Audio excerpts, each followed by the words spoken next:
Hi guys, అందరికీ నమస్కారం. చూడండి, కట్టెల పొయ్యి మీద లక్ష్మీ చారు చేస్తున్నాం ఈరోజు. దీన్నే పల్లెటూరులో తర్మాన్ చారు అంటారండి.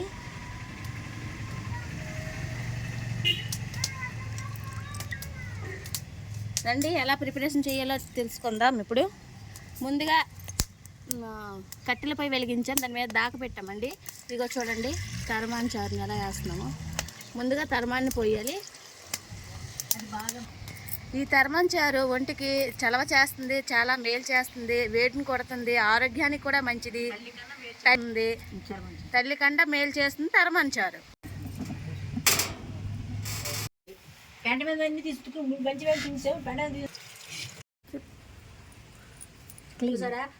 చూడండి, బప్పనకాయని చక్కగా నీట్గా తొక్క తీసి అలాగే పీస్ కట్ చేసి శుభ్రంగా కడుక్కోవాలి. కడుక్కొని ఒక ప్లేట్లో పెట్టుకోవాలి. 50 రూపాయలు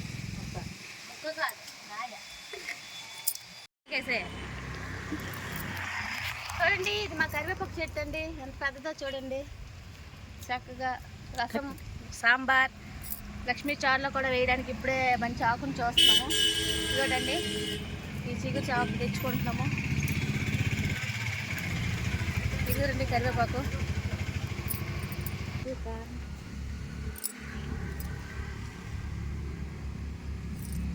తగినంత పసుపు వేసుకోవాలండి.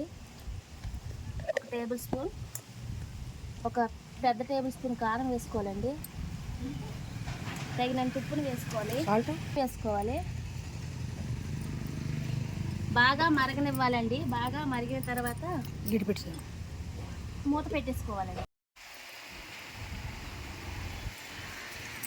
చూడండి, లక్ష్మీ చారు ఎంత తలతలా మరిగితే అంత టేస్ట్ అండి. ఎంత మరిగితే అంత రుచి పెరుగుతుంది.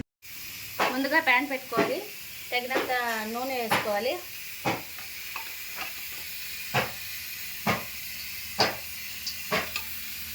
నూనె 2 నిమిషాలు వేడిగా అవ్వాలి.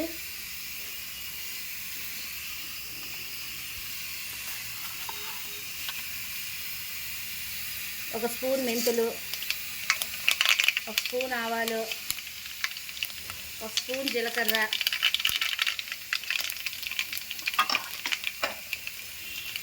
ఒక 10 ఎండుమిరపకాయలు,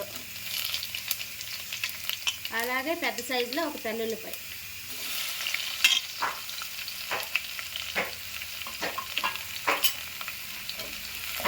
పోపును 2 నిమిషాలు వేగనివ్వాలండి.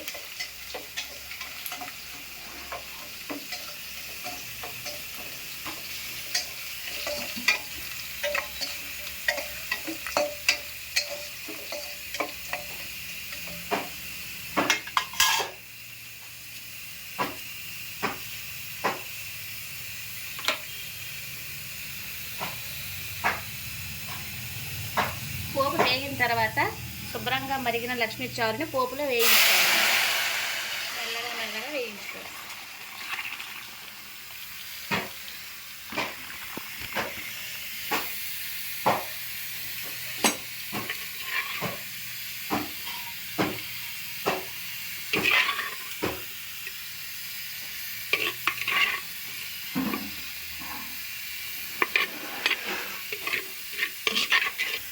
ఎంతో ఆరోగ్యాన్ని ఇచ్చే, కడుపు చల్లదనం చేసే లక్ష్మీ చారు తయారు. థ్యాంక్ యూ అండి.